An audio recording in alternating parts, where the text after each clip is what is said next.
My name is Dana Calloway. I'm 41 years old. 6 months after my wedding, my mother-in-law installed a hidden camera in my own home. She recorded every fight, every tear, every private moment between me and my husband. She thought that recording was going to destroy me forever. But when the judge played it in that courtroom, she lost her own son that same day. I'll get to that. But first you need to understand what kind of woman Patricia Mercer really was. Tricia lived 12 minutes from our house in Naperville, Illinois. A beige colonial on Elmwood Drive with a perfectly manicured lawn and a gold cross on the front door. From the outside, she looked like every other grandmother on that street. Cookies on Sundays. Church on Wednesday nights. The kind of woman who brought casseroles to sick neighbors. But inside our marriage, she was something else entirely. From the very first day I married her son Ryan, Patricia made one thing clear. I was not good enough. Not for her son. Not for her family. Not for the Mercer name. Ryan was her only child. 39 years old, senior architect at a firm on Michigan Avenue in Chicago. She had raised him alone after his father left when Ryan was 7. She had worked double shifts at Northwestern Memorial Hospital as a floor nurse for 11 years to put him through college. I understood that bond.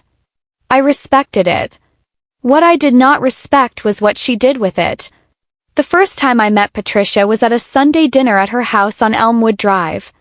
Pot roast, mashed potatoes, green bean casserole. She set the table beautifully. Smiled the whole evening. Then when Ryan went to the bathroom, she leaned across the table and said, "I just want you to know, Dana. Ryan has options. He has always had options." I looked at her. I said, "Excuse me?" She smiled again. Picked up her fork. Said, "Nothing, honey. Just making conversation." That was September 14th. 2 years before she installed that camera. I should have known then what kind of fight I was walking into. But I loved Ryan. And I believe that love was enough. I'll get to how wrong I was about that. Ryan and I moved into our house on Clover Ridge Court in Naperville 8 months after our wedding. 3 bedrooms. Hardwood floors. A backyard with a big oak tree that I loved immediately the first time I saw it. We bought it together. My name on the deed first, Dana Marie Calloway Mercer. Tricia came over the first weekend to help us unpack. She brought boxes of Ryan's old things from storage. Childhood photos. His college diplomas. A wooden box of his father's old tools that she said Ryan should have. She was helpful.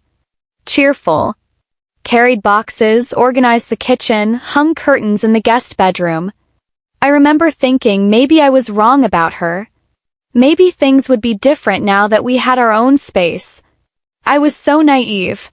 What I did not know, what I could not have imagined, was that somewhere in those boxes Patricia brought over that weekend there was a small wireless camera. No bigger than a smoke detector. She installed it in our living room. Hidden inside a decorative clock that she placed on the mantel above the fireplace. A gift, she said. A family heirloom, she said. Something to make the house feel like home. For 6 months that clock sat on my mantel recording everything. Every argument Ryan and I had about money. About his mother. About the fact that he called her every single day, sometimes twice. Every moment I cried alone on the couch when Ryan worked late. Every private conversation I had on the phone with my sister in Phoenix. 6 months. Every single day. I found out on a Tuesday evening in March. I came home from work early. I'm a physical therapist at a clinic on Washington Street in Naperville. My last patient canceled at 4:30 p.m. I walked in the front door at 4:47. Ryan was sitting on the couch with his laptop open. He didn't hear me come in. I walked up behind him and looked at the screen. He slammed it shut the second he saw me. But I had already seen enough. It was a video. Our living room. Me on the couch in my pajamas crying on the phone. The timestamp in the corner said November 3rd, 11:22 p.m. I said, Ryan. What was that? He stood up. He said, Dana, just let me explain. I said, where is that video from? He couldn't look at me. He walked to the fireplace. He picked up the decorative clock from the mantel. He turned it over in his hands. And then he showed me the small lens on the back. The room went completely silent. I counted 11 seconds before I could speak. I said, how long? He said, 6 months. I said, did you know? He looked at the floor. He said, she sent me the files 2 weeks ago. I didn't know she had done it until then. I swear, Dana. I took the clock out of his hands. I looked at that small lens. I thought about every single moment of the past 6 months that had been recorded without my knowledge in my own home. My own home. My name on the deed. I set the clock down on the coffee table very carefully. Then I picked up my purse. I picked up my car keys. I said, I am going to my sister's house tonight. Do not call me. He said, Dana, please. I walked out the front door.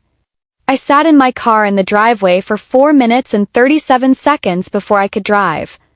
Then I called the one person I knew could help me. Her name was Joelle Hartman, family law attorney, office on Jefferson Avenue in Naperville. I had her number saved in my phone for 3 months already. 'Cause somewhere deep down I had known for a long time that this day was coming. I just never imagined it would look like this.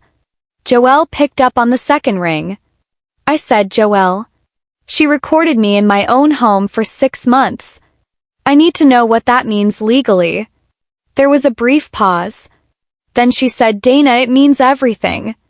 Don't touch that clock. Don't move it. I need you to go back inside and leave it exactly where it is. I said, why? She said, because what Patricia Mercer just handed us is not a weapon against you. She paused 1 more second. Then she said, it's a weapon against her. Joelle Hartman was 53 years old. Silver hair, sharp eyes, the kind of woman who spoke slowly and quietly because she never needed to raise her voice to be the most powerful person in the room.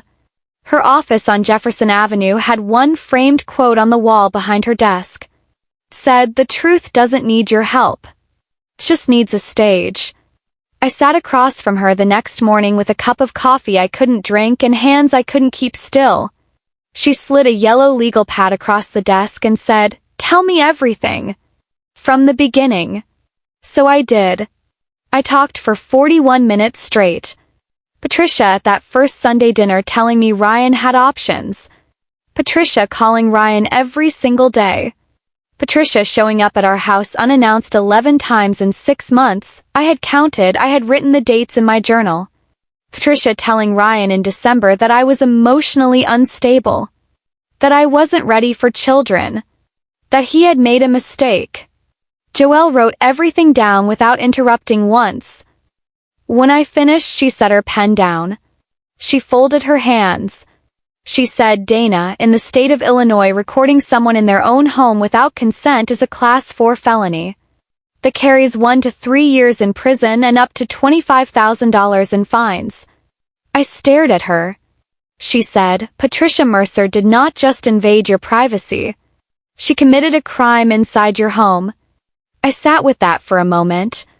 Then I said, Ryan knew. He had the files for 2 weeks before he told me. Joelle nodded slowly. She said that changes things for Ryan too. The divorce took 5 months and 18 days. Ryan hired a lawyer, a man named Gerald Pierce, office in downtown Chicago, expensive suit, very confident in the first meeting. By the third hearing, Gerald Pierce was not so confident anymore. 'Cause Joelle Hartman had filed 3 things simultaneously. First, a civil lawsuit against Patricia Mercer for illegal surveillance under Illinois eavesdropping law. Second, a motion to have the recordings declared illegally obtained and therefore inadmissible in any proceeding. Third, a request for full forensic analysis of all recordings to document their existence as evidence of the crime itself. The judge was a woman named Honorable Carol Simmons. Cook County Circuit Court. Courtroom 14B. She had 22 years on the bench and the kind of face that showed nothing. The day Patricia walked into that courtroom, she wore a navy blue dress and pearl earrings. She sat behind Ryan and Gerald Pierce with her hands folded in her lap like she was sitting in church. She thought she was untouchable. Joelle stood up and played 37 seconds of one recording. Just 37 seconds. It was Patricia's voice. On the phone with Ryan. Recorded on the same device she had installed in our home, she had called Ryan while he was sitting in our living room and the clock had picked up both sides of the conversation. Patricia's voice said, "Ryan, I have enough now. I have what I need to prove she is unstable. File for divorce before she gets pregnant and you'll never get out." The courtroom went completely silent. I watched Ryan's face from across the room. He was looking at his mother. And the look on his face was something I had never seen there before. It was the look of a man seeing someone clearly for the very first time. Judge Simmons removed her glasses. She set them on the desk in front of her. She looked at Patricia Mercer for a long moment. Then she said, "Counsel, I think we need to discuss criminal referral." Patricia's attorney, a nervous young man named Todd she had hired separately, touched her arm. Patricia did not move. Did not flinch. Just sat there in her navy dress and pearl earrings staring straight ahead. Ryan stood up from his chair. He turned around and looked at his mother. He said, "Mom, what did you do?" Not a question. Just 4 words. Flat and quiet and final. Patricia opened her mouth. Ryan turned back around. Sat down. Slid Gerald Pierce's business card across the table face down. And said, "I need different representation." The civil case settled 4 months later.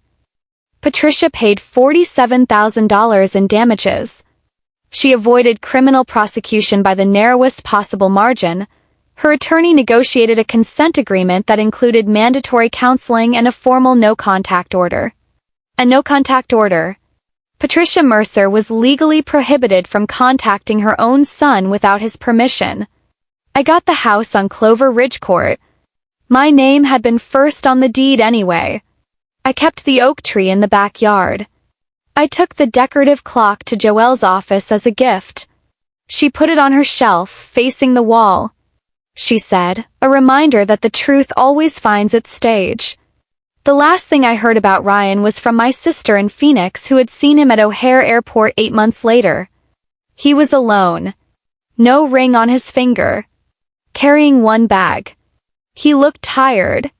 And smaller somehow. Like a man who had been holding something very heavy for a very long time and had finally put it down, but had forgotten how to stand up straight without it. I didn't feel sorry for him. But I didn't feel angry either. I just felt finished. That Tuesday evening when I walked out of my front door and sat in my car in the driveway for 4 minutes and 37 seconds, I thought I was falling apart. I wasn't. I was just getting ready. I didn't destroy Patricia Mercer. I didn't have to plot a single thing. I just walked into Joelle Hartman's office on Jefferson Avenue and told the truth. And the truth did everything else. I didn't do it for revenge. I did it because of who I am. Drop a comment right now and tell me what time is it where you are. And tell me honestly, would you have done the same thing? If this story moved you, if you felt Dana's pain or her strength or that quiet moment in courtroom 14B when everything finally came out, share it with someone who needs to hear it today.